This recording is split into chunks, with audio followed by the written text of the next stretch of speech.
Welcome to the Ordinary Meeting of Council, Wednesday the 29th of July 2026, to be held here in the Shire room in the Pemberton Community Sports Club, commencing at 5:30.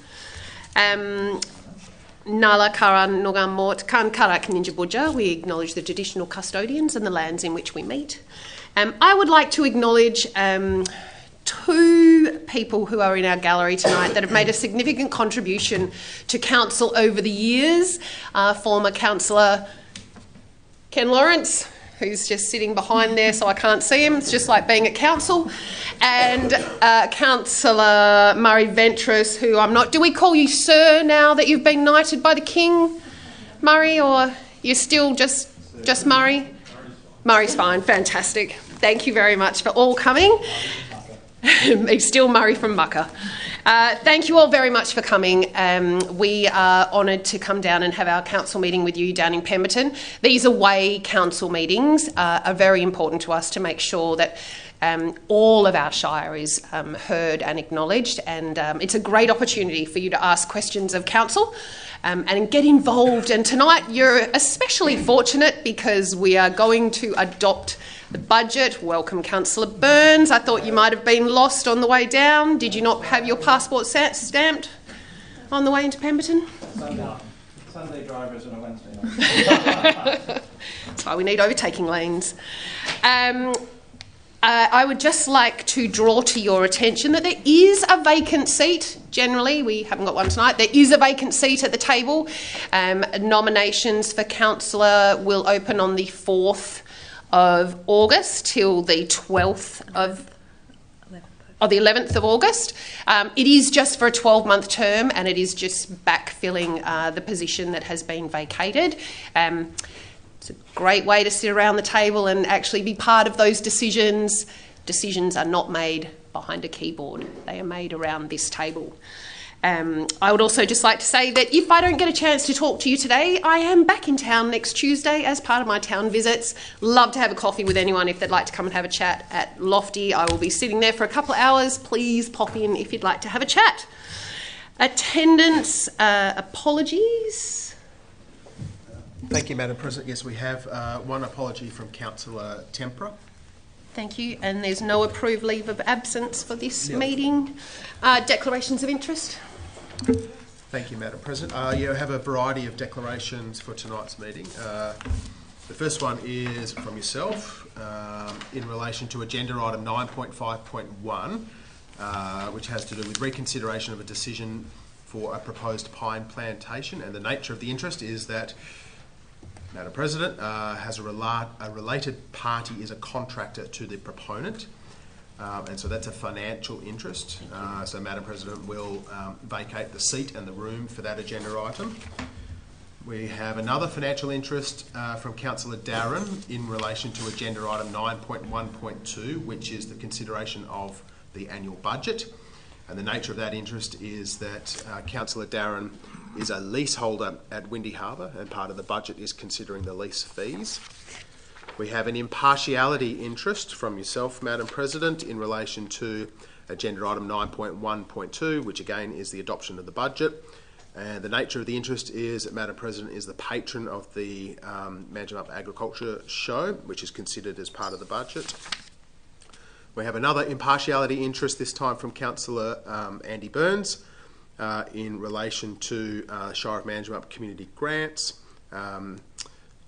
which will form part of the budget, and that nature of that interest is that Councillor Burns is a financial member of the Pemberton Chamber of Commerce. And a second impartiality on the same item to do with infrastructure capital works. And the nature of that interest is that the property in which Councillor Burns resides adjoins two of the roads on the 2026-2027 Capital Works program, being Morgans Road and Perup Road. And we have one more impartiality interest, this time from Councillor Mylan, both on the budget item, which is agenda item 9.1.2. And the nature of the interest held is that Councillor Mylan is a member of the Manjimup Country Club and also the Manjimup Repertory Club, and they are both considered as part of the budget under community grants. Thank you. Excellent, thank you. Moving on to item 5 is public question time. 5.1 is response to public questions taken on notice that we have nil still. And 5.2 is public question time. Under meeting procedure determined by the Shire of Manjimup Standing Orders Local Law 2013, this is the only opportunity for members of public to ask up to a maximum of 2 questions of council. There is no further opportunity to question the Shire of Manjimup during this meeting. Questions can be asked on any Shire matter, not just on issues included in the meeting agenda, and each person should have up to 3 minutes to ask their questions, which may be extended by an additional 3 minutes where considered appropriate by the presiding member. Persons asking questions are entitled to a response unless the question is declared out of order by the presiding member. If a matter requires further investigation, that response may be in writing. Any person asking questions of council must state their correct name and locality, as this will form part of the public record of this meeting. I would also just like you to note that this meeting is being recorded. The out-of-town meetings are not live streamed, they are just recorded. And this will, following this meeting, a recording will remain available on the Shire's YouTube channel and will also be uploaded to the Shire's website. So, any questions? Thanks, Roz.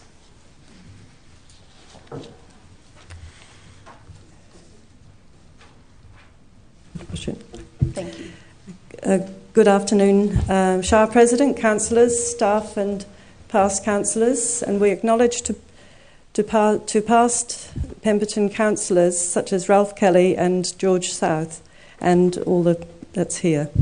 I am Rosalind Piper, President of the Pemberton Heritage and History Group of Golf Links Road, Pemberton. My question is regarding our mill site, the old mill site. We understand a very long lease is still held by Parkside, Queensland. We also understand that there is not a current definitive survey of specific areas of the mill site that remain contaminated, and by what? And are there the possible treatments or management plans of these specific areas in question in order that the site can be developed in an efficient and environmental way?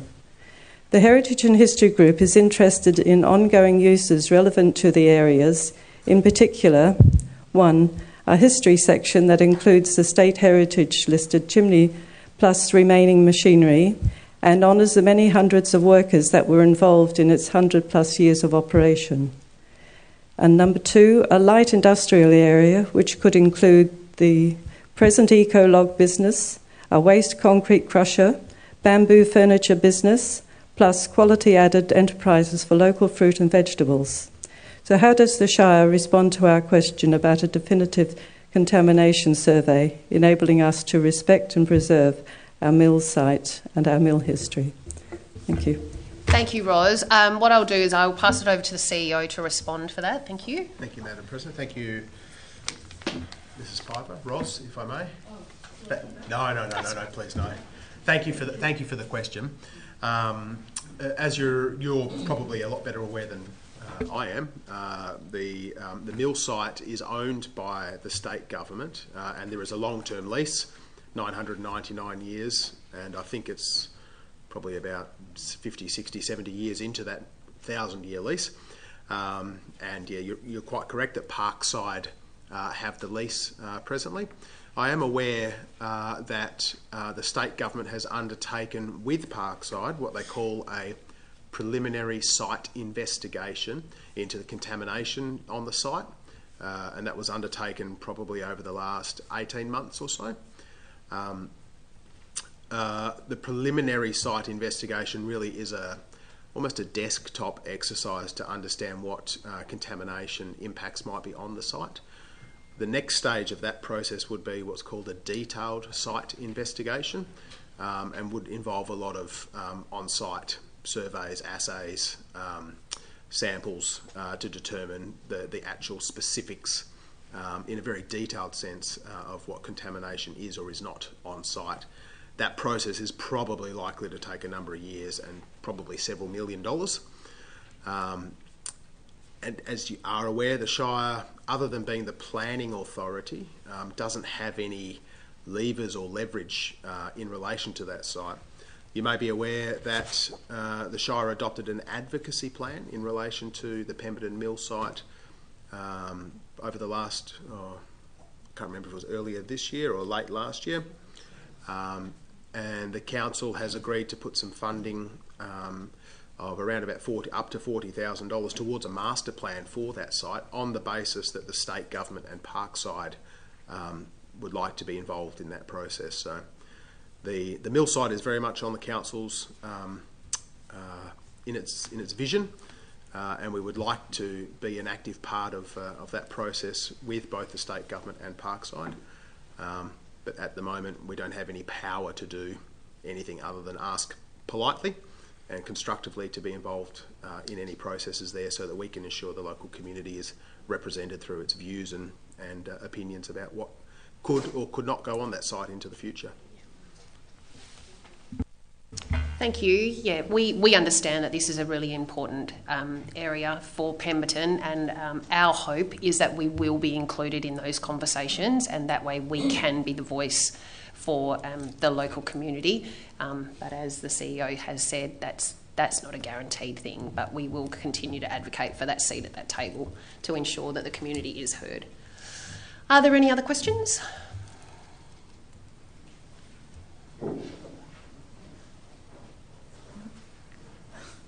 Mark Hudson, Pemberton. Not a question, or more a comment regarding the trials master plan.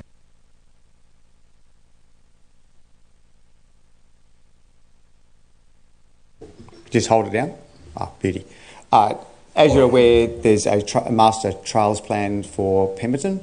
The first stage has just opened, which is the Arboretum. It's been a soft opening. The actual official opening will be arranged once the Minister comes down.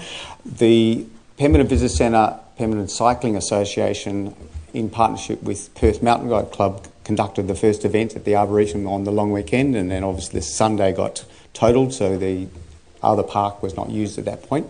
But the feedback was very, very positive. That led into the school holidays, and we had a lot of people camped, staying in the actual area, and very positive feedback from families and people riding. But also the two parks are very complementary. The actual Cycle Association, through particularly Sean and Monique Tyso, have been creating maps. So we now have gravel, road and mountain bike maps which are available to the public. The gravel was just finished 2 days ago. That ties in with Gail and Lucy Parker from the Shire with the UCI coming up. So we've mapped 2 rides for the community for the G7 event that's in October with the Nanup UCI event. So we're looking at conducting an event from the Arboretum, which will be for basically beginners, 6Ks, and then a longer one, 18Ks, which will go out Eastbrook, taking part of the Munda Biddy. And that will that's working with West Cycle. The Stephen Mills, the manager of DBCA Pemberton, he's advised that the 2 long distance trails, so the 200k mountain bike, so that goes from Manjimup to Quinnanup to Pemberton, and then going back to Diamond Tree, that'll be 200 kilometres. That concept plan's been done, and the 64k bushwalk has been done. So it'll go out to the Warren River, through to Warren, and then Beetle up and then back through Carry Valley that way. So it'll pick up a lot of the places on that way. Part of that is an expression of interest for high-end camping. So the idea is that you could, like if you go to the Cape to Cape, you can pay to do the walk and then go to much higher-end accommodation rather than camping. But that's now being presented to Carrie Carrack and asking for their feedback, and obviously they go through that process. They've got significant funds for those. They're also looking at now things for the actual update of the Big Brook campsite, and obviously the bicentennial tree will be closed for the next 2 years while they upgrade that with the Gloucester tree. So that's all part of the funding that the actual Pemberton and the Pemberton area has received related to trails and obviously camping, and part of that getting people in parks. So it's a very positive outcome, and it's obviously available to all different people and their abilities. So we're very excited where things are going. And obviously the DBCA is in partnership with the Shire, because we've got obviously the new bike racks and signage and all that sort of stuff. So we're moving. So thank you. We were very fortunate this afternoon to pop down to the sauna. It is a very impressive structure down there, and it really has been finished to a very high end. So anyone that hasn't already had the opportunity to go down, it is magnificent when you go in. It's very complimentary to the area. So I think it'll be a great addition once you get off those bikes to go and have a sauna. It is. Thank you. Christine, did you have a question? I do. Thank you. Hi, I'm Chrissy, and hello to everyone. First time I've ever been in front of a council meeting. Oh, thanks. I just need your full name and just the location from where you're from. Okay. Thank you. Christine Bolt from Manjimup. Thank you. Okay. My question is to do with the old mill, because I come into Pemberton a lot. I love it around here. I walk my dogs up through there, and it's just lovely.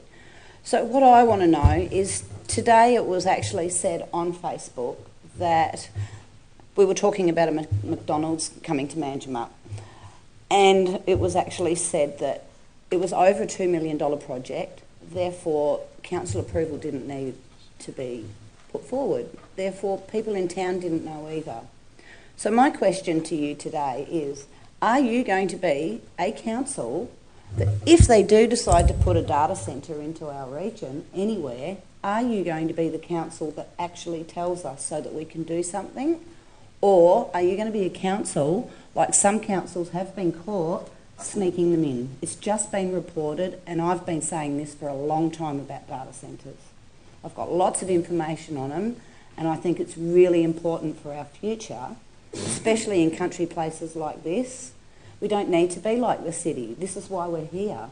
So that's my question to you. Are you going to be transparent and let your people know that a data centre will be coming to our region, even though you don't have to?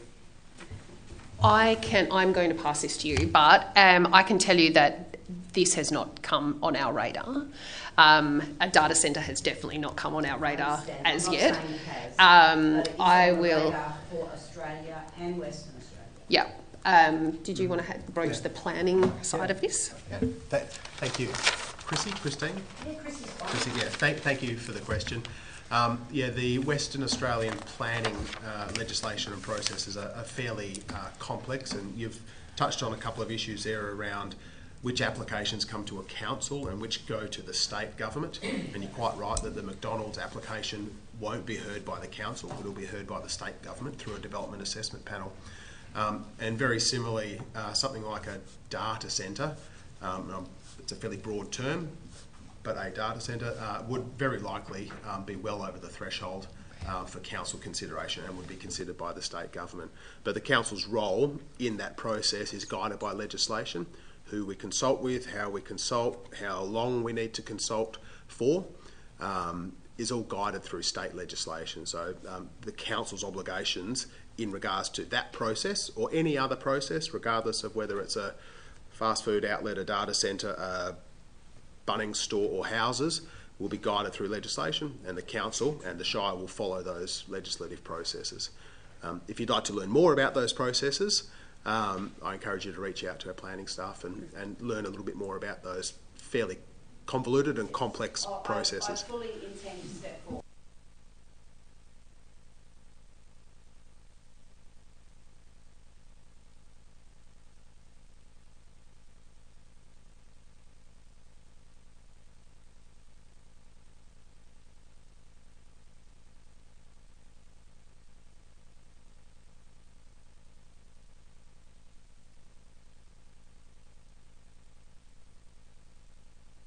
Take it on, which will be a great learning curve for next year in the future, but maybe someone will vote for me there.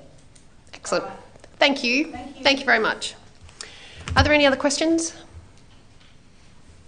Oh, this bloke looks shady.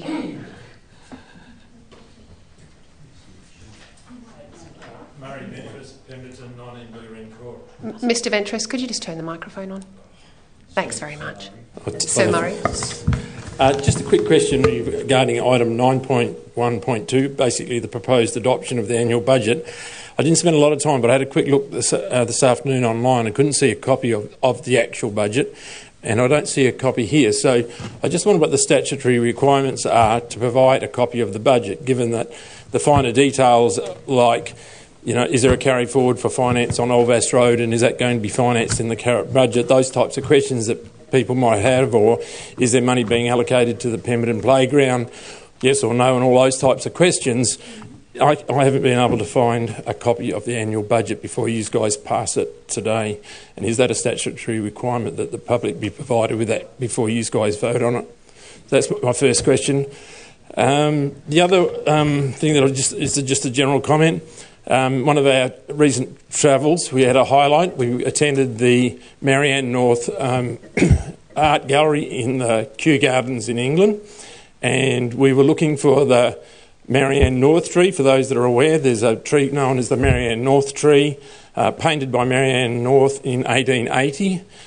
She financed the construction of a gallery in the Kew Gardens, and we entered there with some sort of hope that that painting might be there, and to our surprise or delight, number 721, there's a picture an oil painting that she painted, and it's hanging on the wall in the Kew Gardens, along with obviously a lot of others as well. So it was a highlight to actually see that a brave woman came through here in 1880, and then that artwork's still hanging in the Kew Gardens in England. Thank you. Thank you, former Councillor Ventris. Mr. CEO, did you want to... Thank you, Madam President. Thank you, Mr. Ventris, for that question in relation to the budget. The short answer is no. No, there's no statutory obligations around advertising the budget for the Shire of Manjimup. There are obligations for certain local governments if the local governments are adopting differential rates or specified area rates, that those rates have to be advertised and consulted amongst the community, I think for 14 or 21 days before the council sets those rates. But we don't, this Shire doesn't apply differential rates or specified area rates. So you might see some local governments doing some advertising, and that's why that happens. Our budget processes are a little bit simpler. There is a statutory obligation that the councillors have access to the budget before it's adopted, as would make sense. There are a lot of moving parts to the budget, and there may be some changes to the budget which occur through motions, through amendments and alternate motions tonight. So once the budget is adopted, it will then be presented out to the community once we've got a final budget to actually present. Thank you. And as you would be aware, this is an absolute voting requirement. So no doubt if you hang around, I am sure we will draw some of that budget out as part of that debate, and you'll be aware of what is and isn't funded within that. Are there any other questions? Thank you. Is that on? Yep. Dean French from Old Vass Road, Pemberton. Thank you for having me, Shire, councillors and staff. I apologise for my inappropriate attire, but I was driving past and saw that you're all here and was pleasantly surprised that I'd get to have a say. My question is about Old Vass Road and probably for the Director of Works. It's been a long time since anything's happened down there, and I was wondering if we could get an update or an updated timeline on when things will be moving on that road and how things are going and why it may have stopped. So thank you. I'll let you go. Good to that. Yep. Mr. CEO. Thank you, Madam President. Thank you, Mr. French. Dean, I'll pass over to Catherine, the Director of Infrastructure, to assist on that one. Thank you. Thank you, Mr. CEO. Yes, works have stalled due to the process of the clearing permit. The clearing permit has provisionally been approved. However, post-approval, it ended up at the appeals convener because there was a third-party appeal brought in. It is still with the appeals convener. They're still asking questions on the clearing proposal. The estimated time to get to the Minister was July. We're waiting on a response from that. So at the moment, we are still on hold for construction. Sorry. Yeah. Thank you. Any other questions? We good? This is the last one, last call. Everyone's good? Excellent. Thank you. Are you going to move that? Thank you, Kevin, because I'd love to be able to see Mr. Lawrence rather than... It's just like old days, Mr. Lawrence, me looking across the tables at you. Thank you. Okay, item 6 is presentation. 6.1 petitions, we have nil. 6.2 presentations, we have nil. 6.3 deputations, nil. 6.4 delegate reports, there is nil. 6.5 conference reports. We were very fortunate to have Councillor Jennifer Wilcox report on go to the ALGA conference as part of the West Australian branch of the Australian Local Government Women's Association, and I will call on her to give us a brief rundown of what she learnt and who she met. Thank you, Councillor.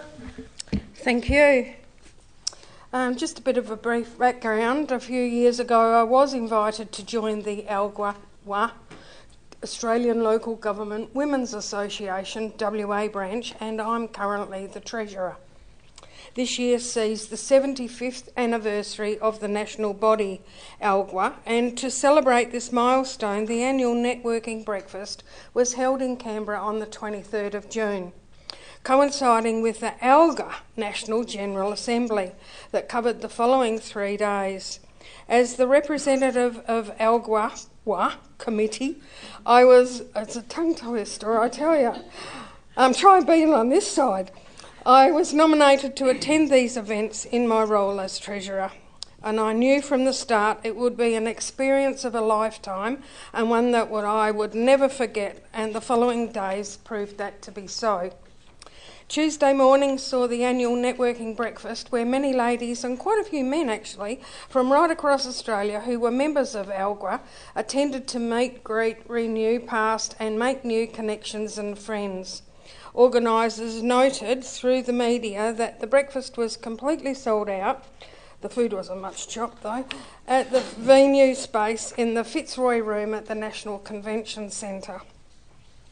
Then came the 32nd National General Assembly of Local Government, convened by the Australian Local Government Association, where more than 1,100 people, government leaders from across Australia, gathered in Canberra for the next few days. Her Excellency the Honourable Ms Sam Mostyn, AC, Governor-General of Australia, formally opened the Assembly. This year's Assembly was held under the theme Stronger Together, Resilient, Productive. United, reflecting the sector's shared comment to working with all levels of government to deliver better outcomes for local communities. We heard from a range of federal, territory and parliamentary leaders across the Assembly. The 2026 program featured both the long-running regional forum, which I attended, and the inaugural urban forum, recognising the distinct opportunities and challenges facing regional and metropolitan Australia. The regional forum focused on the conditions needed for thriving regional communities, including infrastructure, workforce, housing, emergency management and service delivery. The inaugural Urban Forum highlighted the scale and complexity of challenges facing Australia's cities, including population growth, livability, productivity, transport, housing and community infrastructure.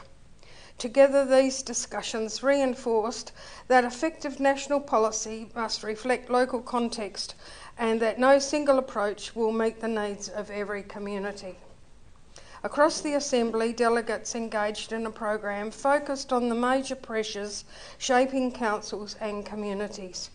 Key themes included local government financial sustainability, roads and enabling infrastructure, emergency management, workforce and skills, climate resilience, disability inclusion and a focus on community cohesion.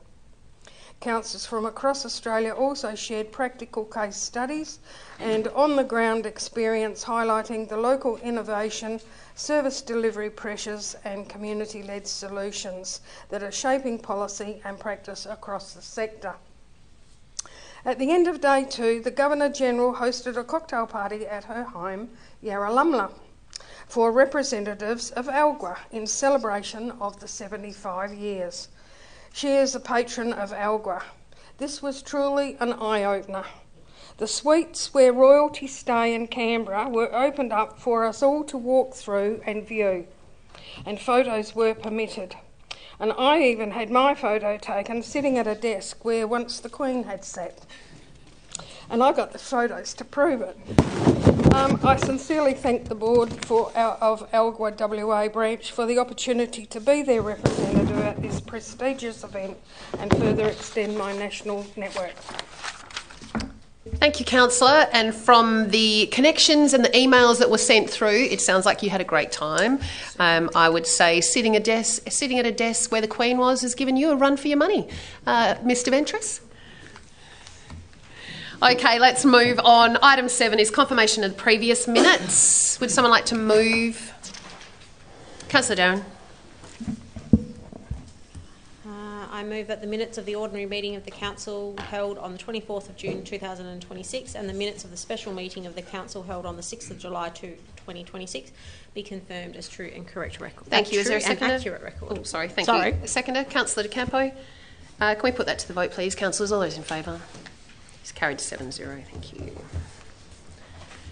Okay, item 8, motions of which previous notice has been given. 8.1, notice of motion, Councillor De Campo, preparation of a concept plan for the enhancement of a portion of Manjimup Park. Manjimup. Councillor De Campo. Thank you, Madam President. I'd like to move that Council direct the Chief Executive Officer to 1, prepare a concept plan for the enhancement of the northwestern portion of Manjimup Park, Manjimup, generally bound by the basketball court, rail reserve and internal road. 2, that the concept plan is to make provision for at a minimum 2.1 an all-ability pedestrian access through to Giblet Street, Manjimup. 2.2 drainage works. 2.3 landscaping works. 2.4 public amenity, e.g. lighting, bins and seating. 3, to approve the concept plan when it is finalised to the Chief Executive Officer's satisfaction. 4, to seek a voluntary contribution of $50,000 from the owner of Lot 824 Mottram Street, Manjimup, towards the proposed works identified in the concept plan. And 5, to present an agenda item to Council if the voluntary contribution is not secured or if additional Shire funds are required to support implementation of the concept works. Thank you, Councillor De Campo. Is there a seconder? Councillor Mylan. Councillor De Campo. Thank you, and I'll just read verbatim actually in the comment, and I did use AI and ChatGPT, and just to be clear, I would support an AI data centre in Pemberton with a closed-loop cooling system. However, this motion is a vital step towards enhancing the urban fabric of Manjimup, and I'm reading this because I don't think many people will, and they'll just take this verbatim from the recordings and potentially use it on different forums. Specifically by transforming the northwestern portion of Manjimup Park into a functional and inviting space. By authorising the development of a formal concept plan, Council is prioritising the creation of an all-ability pedestrian access directly through to Giblet Street. This strategic pedestrian link will significantly improve connectivity, breaking down the existing barriers and inviting residents and visitors to seamlessly transition from the park into the heart of the Manjimup CBD. Furthermore, this project represents the final essential piece in the long-term formalisation and revitalisation of Manjimup Park, addressing requirements such as landscaping and installing modern public amenities like seating and rubbish bins will turn an underutilised area into a safe, accessible and attractive part of Manjimup Park. Completing this section ensures that the park reaches its full potential as a cohesive community asset, providing a polished and welcoming gateway that reflects the pride that we take in our town. The collaborative approach outlined in this motion, particularly the commitment to seeking a voluntary contribution, demonstrates a prudent and proactive strategy. By setting a clear pathway to secure support for these improvements, we maximise the impact of Shire resources while ensuring that the development of Lot 824 proceeds with transparency and accountability. Approving this motion is an investment in both our public spaces and our community's well-being, cementing the northwestern edge of Manjimup Park as a key component of a more accessible, connected and integrated Manjimup. I'll read that out because there has been a lot recently, and I think either Monday or Friday there's a rally around McDonald's, and I support McDonald's coming to Manjimup. I'll be very clear about that. When McDonald's make an investment, they make an investment very carefully. They study it for years, and in fact this one was studied for 5 years. before they came to Manjimup. I think asking the landowner to contribute to a fund that will finish off Manjimup Park and that area, which is quite desolate at the moment, it never has been finished, will already cement a commitment by those that are coming to town that they want to invest in our town and they want our community to look good and they want our community to prosper from McDonald's. There has been lots in the media recently. In fact, we've got the AI specialist, the dairy farmer, the school teacher, the defunct trucking operator, the doctor's wife, and of course the president's the nuts and bolts specialist. I mean, that's what you put up with being a councillor, and it's fine. I've got a thick flak jacket, so it doesn't bother me one bit. That's what you put up with. But the reality is we make these decisions for the betterment of all of our community, not just individuals. So we make them for the betterment of all of our community. And this decision will create a pathway for potentially, as I say, the lot owner to invest in Manjimup Park and invest in that access through to Giblet Street, which has been missing and sorely missing for a long time. And in fact, finish the area between the skate park, I'm not sure if you're aware or you know the area, finish the area between the skate park and the Woolworths complex, which is red dot at that end.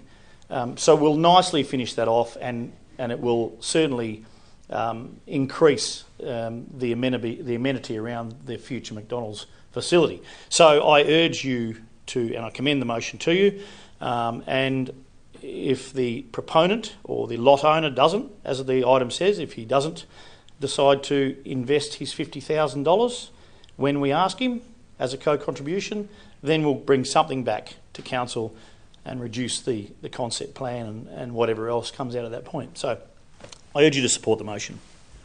Thank you, Councillor. Councillor Meyer. I'll just reinforce some of those remarks.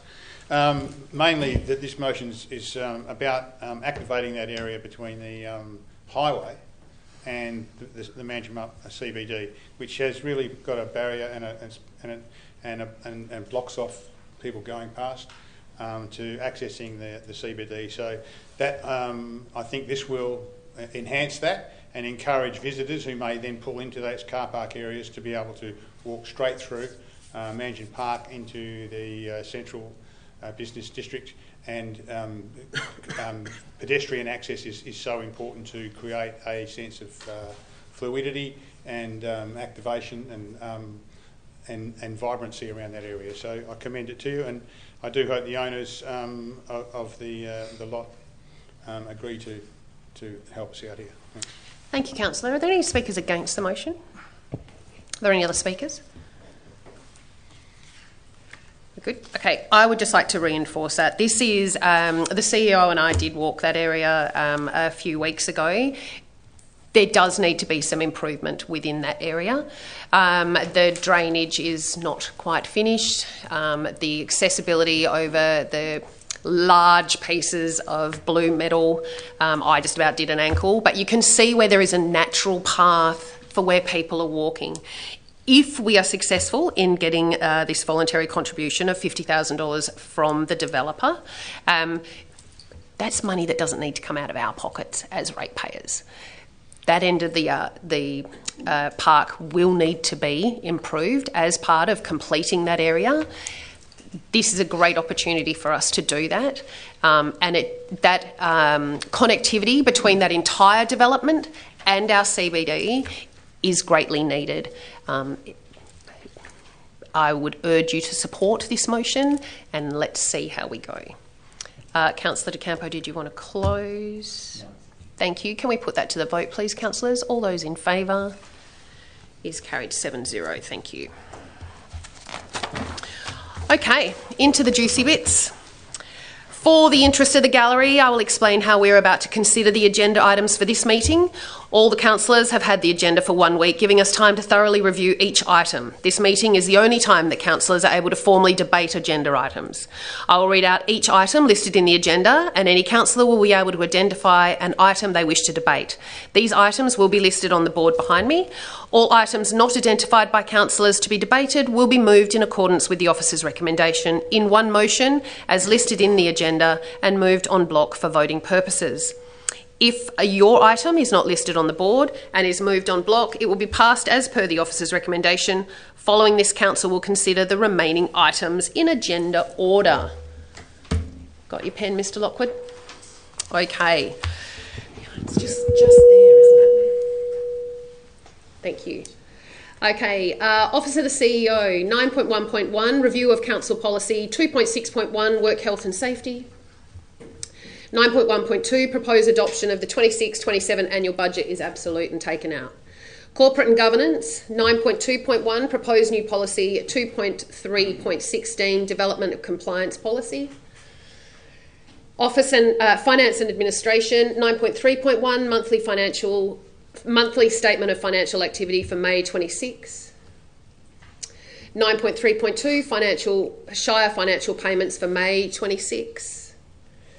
Statutory Planning, 9.5.1, Invitation to reconsider the decision for proposed plantation in brackets pine at lots 9424, 9148, 9133, 9134, 9135, 9021, 9020, 9019, 9013, 9012, 9008, 9007 and 9003 Richardson Road and Manjimup Roads.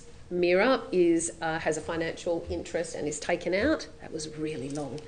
9.5.2 retrospective approval for 2 shipping containers located at lot 156 in brackets 80 Rose Street, Manjimup. 953 proposed change of use of a dwelling to unhosted short-term rental accommodation at lots 194 and 195 in brackets 59 Guppy Street, Pemberton. 954 retrospective application for rural workers accommodation at lot 500 in brackets 38 Kemp Road, Eastbrook. I'm impartial now. Sorry. Impartial? Thank you. If you could have that to the CEO, please. 9.5.5 proposed rural pursuit and use not listed, pick your own flowers at lot 263 in brackets 25 Burton Street, Manjimup. 956 proposed change of use of a dwelling to unhosted short-term rental accommodation at lot 341 in brackets 18 Shire Street, Walpole. 957 proposed authority report, responsible authority report, proposed amendment to motel and restaurant at lot 71 and 72 Pritchard Street and lot 73, 74 Naroki Way, Manjimup. 958 delegated planning decisions, June 2026. Community and Recreation Services, 911 Disability Inclusive Emergency Planning Forum report. Libraries and Cultural Services, 911.1 Proposed New Policy, 11.1.1 Shire Libraries Terms and Conditions of Use.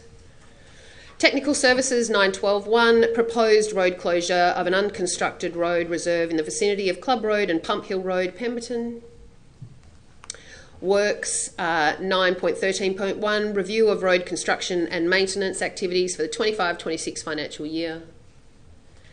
9.13.2 Regional Road Group Program 27-28 Potential Project Opportunities. Parks and Gardens, 9.14.1 Pemberton Artscape Ownership, Maintenance, Responsibilities and Future Management. Occasional and Management Committees, 9.15.1 Unconfirmed Meeting Notes of the Walpole District Community Advisory Group held on the 1st of July 26. Advisory Committees, 9.16.1 Unconfirmed Meeting Notes of the Manjimup District Community Advisory Group held on the 3rd of June 26 is absolute and taken out. 9.16.2 Unconfirmed Minutes of the Local Emergency Management Committee meeting held on the 25th of June 2026. Thank you. It's got an impartiality. So do we need to take the impartiality? Yep, we do. So 954 needs to come out. Yeah. If we have any interest, they need to come out. Yeah. We looked it up today. Yep.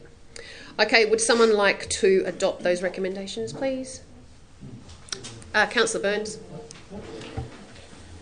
So I move that the Council adopt the recommendations contained in the Council officers and committee reports.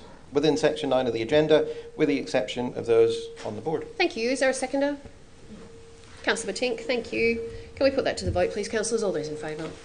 It's carried 7-0. Thank you. Okay.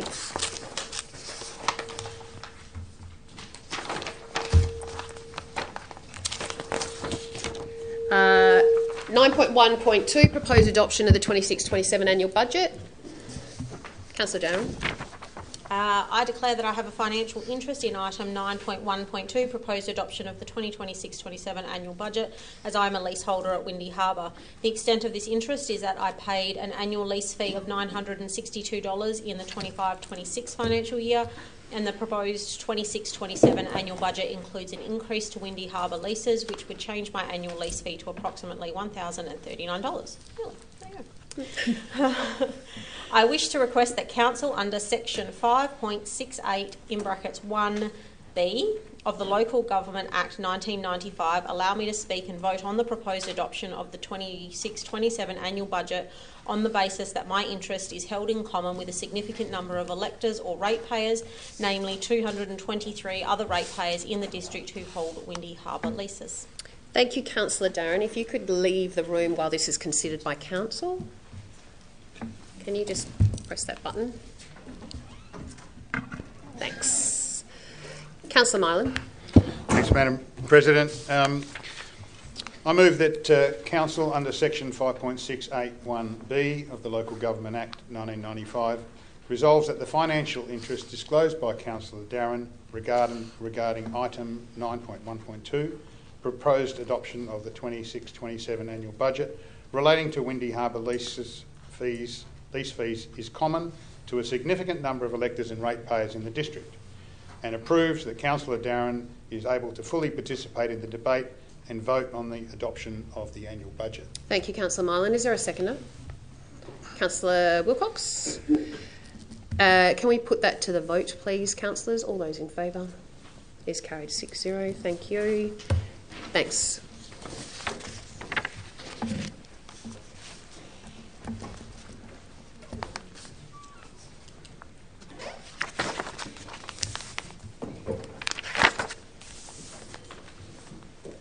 Okay, do we have a mover for 9.1.2? Councillor De Campo. I'd like to move as per officer's recommendation. Thank you. Is there a seconder? Councillor Batink. Councillor De Campo. Just quickly to say, I'd like to thank the staff for the process this year. It was an excellent process. We seem to keep evolving every year into a better process to get where we are.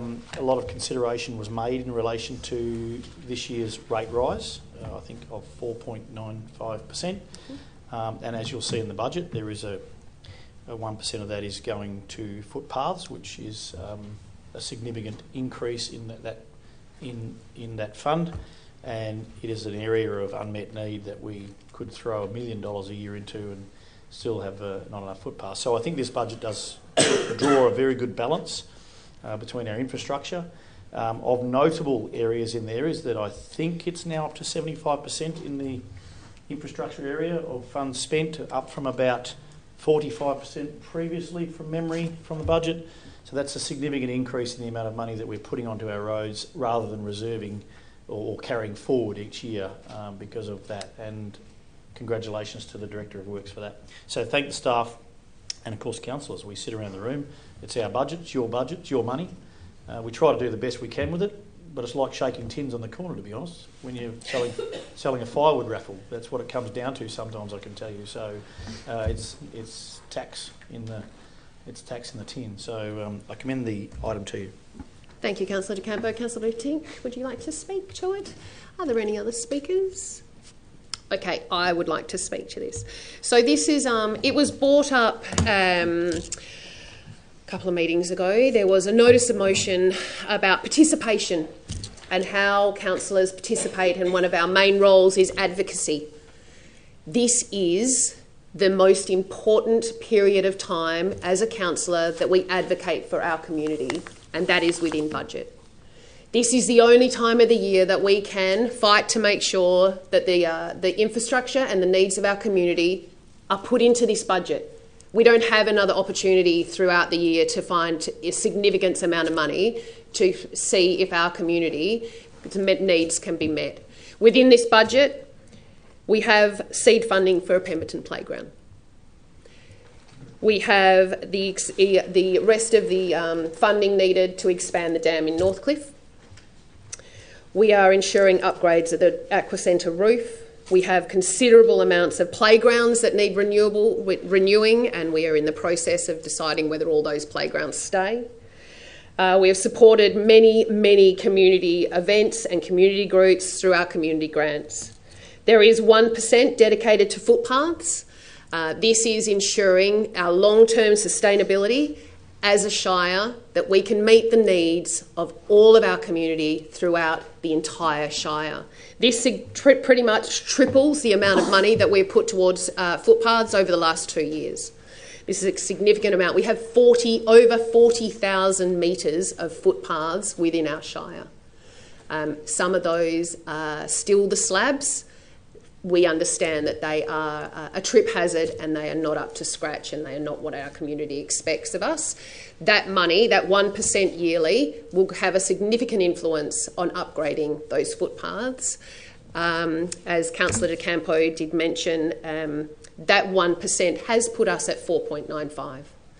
But it will ensure that that 1% will be dedicated to those footpaths in years to come, that we will make a significant influence and a significant upgrade of our footpaths.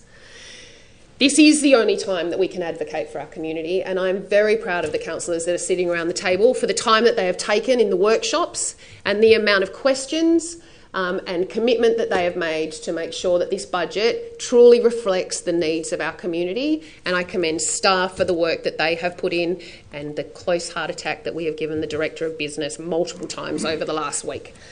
So with that, I certainly commend you to approve this budget at 4.95, and I hope that the community is happy, or at least will pay it, and it gives us a great step forward in improving the facilities of our entire Shire. Councillor De Campo, would you like to wrap that up? Councillors, can we please put the 2026-27 budget to the vote? All those in favour? Is carried 7-0. Thank you very much. You're out of here.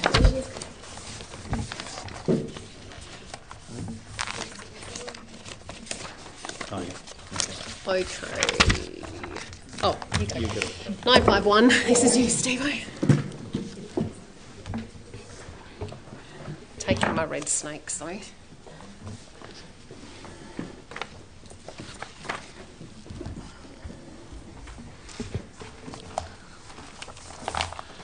Thank you, councillors. Just to explain that I'll be just chairing this item 9.51 because the President has a financial interest in this matter. The item, invitation to reconsider the decision for a proposed plantation pine at lots 9424, 9148, 9133, 9134, 9135, 9021, 9020, 9019, 9013, 9012, 9008, 9007 and 9003 Richardson and Merrup Roads, Mirror. Would someone like to move the motion? As per office recommendations. Councillor De Campo? Yep. As per officer's recommendation. Would you second it? Thanks, Councillor Darren. Councillor De Campo, would you like to speak? Thank you, Mr Acting President. Whilst I wasn't in the room for the first debate on this motion, I think it going to SAT and coming back to us has seen the outcomes that Council asked for as a part of that debate. Whilst not everyone, I acknowledge, likes pine plantations, I would have been one of those many years ago when the blue gum industry exploded in the Shire and took up much of our eastern quadrant in farmland. The reality is it's a planning option that is available to people. Now, we've got, I think, a far better outcome in relation to some concerns that residents, local residents in Northcliffe had, and of course Northcliffe is not quarantined from fire, as we know, and so that will go a long way to satisfying those issues. Again, the reality is that a pine plantation is available to anyone in the planning system.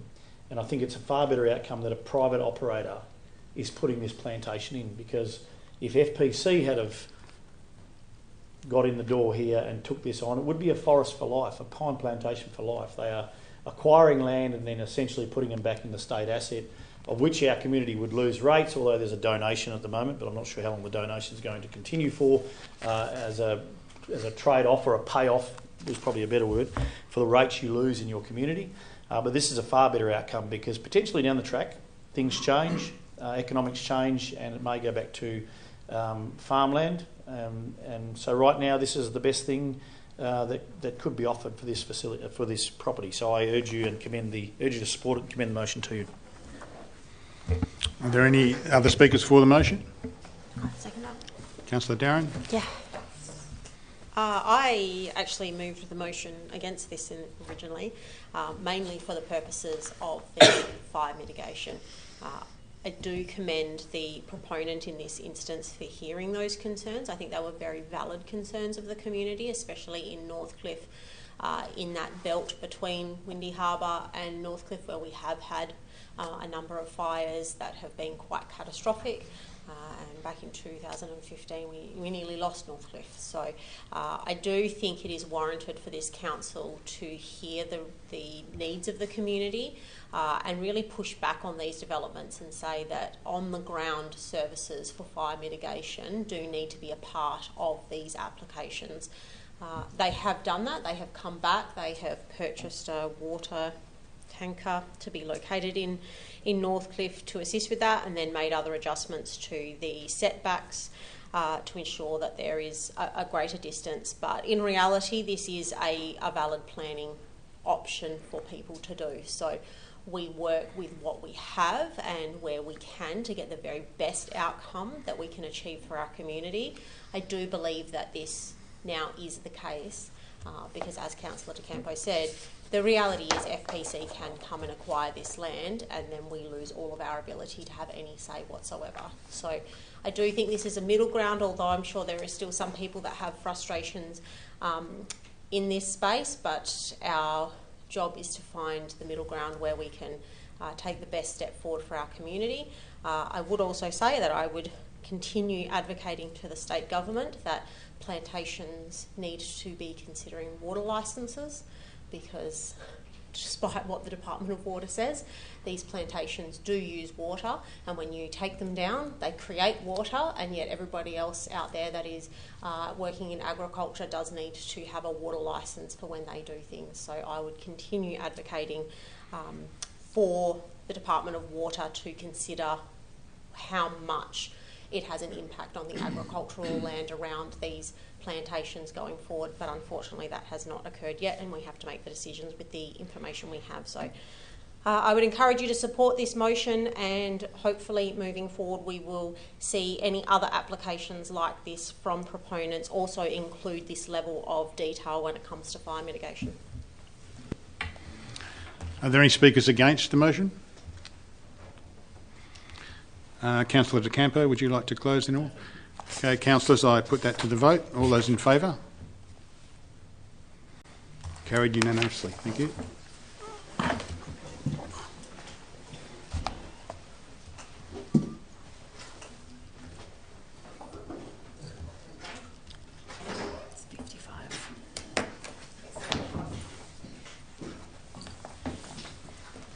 Okay.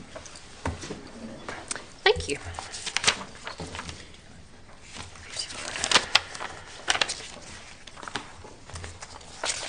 Okie dokie. 9.5.4 retrospective application for rural workers accommodation at lot 500 in brackets 38 Kemp Road, Eastbrook. Councillor De Campo. I'd like to declare I have an impartiality in the following matters for consideration of the council meeting.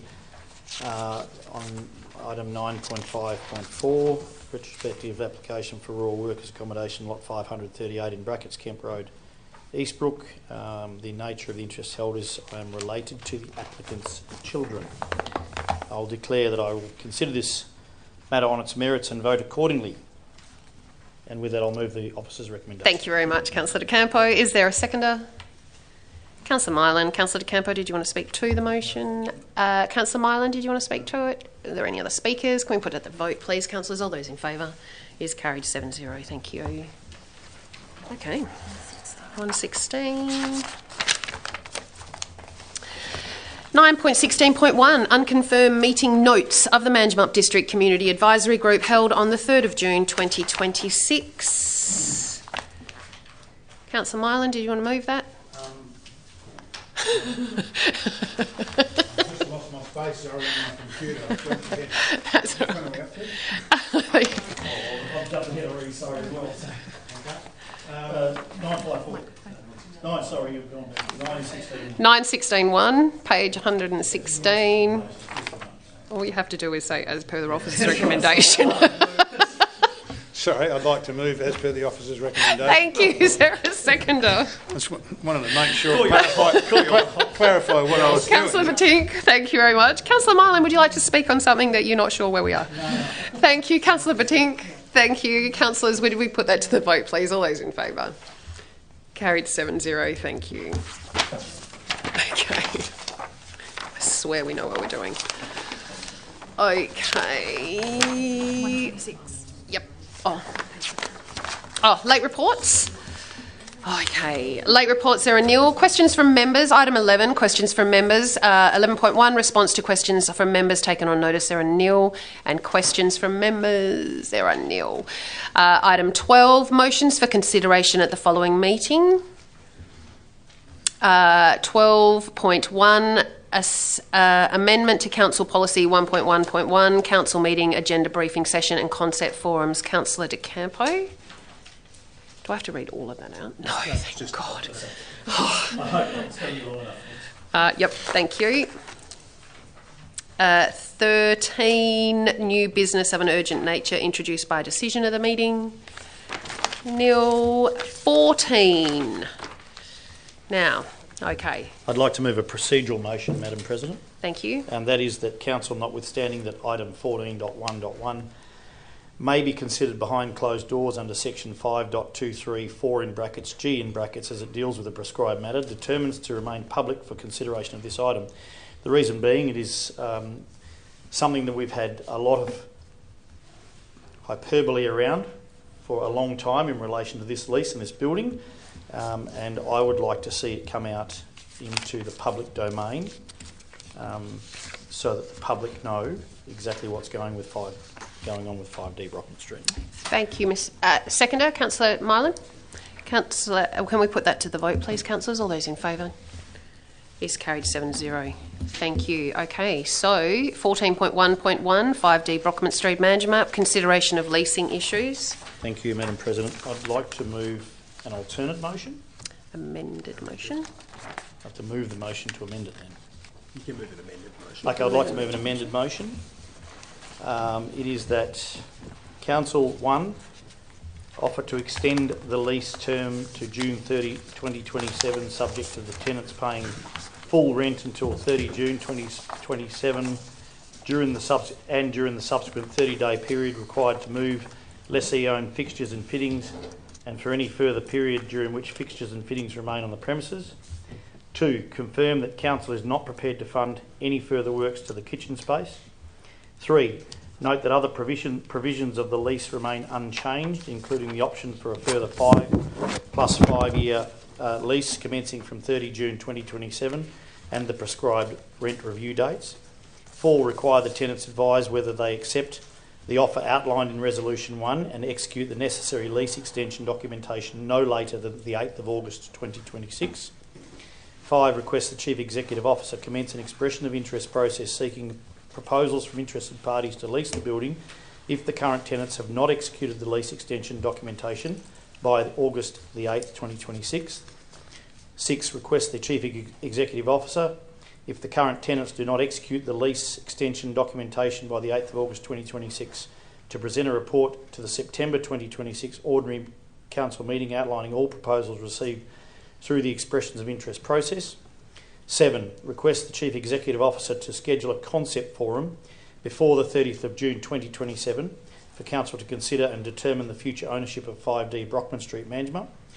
8, request the Chief Executive Officer, if the tenants execute the lease extension documentation by the 8th of August 2026, but subsequently advise they intend to vacate the building on the 30th of June 2027, to commence an expression of interest process on 30 April 2027, seeking proposals from interested parties to lease the building from July 1, 2027. Actually, that would have to be August 1, 2027. Because we're given 30 days after the lease. 9, request the Chief Executive Officer determine the required conditions of the tenancy on termination of the lease, including preparing an inventory of all fixtures and fittings owned by the Shire of Manjimup. 10, authorise the Chief Executive Officer to negotiate and execute any necessary amendments to the lease documentation to give effect to Resolution 1 above. And 11, note that the lease will terminate on the 8th of September 2026 should the tenants decline or fail to accept and execute the necessary documentation for the offer outlined in Resolution 1 by August 8, 2026. Thank you, Councillor De Campo. Is there a seconder? Councillor Darren, Councillor De Campo. Thank you, Madam President. That sounds like a mouthful, but essentially it's very simple. There is a deadline to renew this lease currently that sits at the 9th of September, which has not been an indication yet as to whether the lessee will sign. What this does is not only give an indication, they will have to comply with certain dates. We don't want an empty building, in my view, we don't want an empty building. We may want an empty building depending on the outcome of this. So what this does is goes out to the community to see who may want to lease that building if they don't take up the extension of their lease. If they take up the extension of their lease, it's very simple. All we do is go out to an expression of interest before June 30 next year if they don't take up another lease post June 30 next year. So essentially it's just going to the community to ask any interested parties if they'd like to lease that building if the current lessee does not take up their lease. What it also does is ensure it fixes in writing that we will not build a kitchen in that building, and that issue will go away because it has been dogging us for quite some time. We've done significant structural upgrades there in relation to the facility for a kitchen, but we never had any obligation to put a kitchen in that building. We've also completed all of the other bits and pieces, including the lift and other storage areas and the car park. And it also does a concept forum in relation to whether we want to own a building long term. That's what it does. We can have a talk around the table, as we like to do, and determine whether we should be landlords in a CBD that has very few shops that are empty right now. So it ticks all the boxes, essentially. Council can determine whether it wants to be a landlord. The lessee gets some continuity of their lease. They get some guide rails put around that so they know where they are and we know where we are, and we act as a commercial property manager, as we should have been in the past. So I commend the motion to you. Councillor Darren. So I think that's the point, is in this instance we aren't the Shire of Manjimup as a regulatory body, we're the Shire of Manjimup, the landlords of a commercial property. At the end of the day, as landlords, we have expenses to pay. We have done considerable work on that building. Now, whether people agree with what we've done or not, or what's been done before some of our time, all of our time, that's done. The reality is money has been spent on that building, and that building now does house multiple businesses that do contribute to the vibe of Manjimup, and that's fantastic. And regardless of how we might feel about it, it has contributed something to the redevelopment and the reinvigoration of Manjimup Town Centre.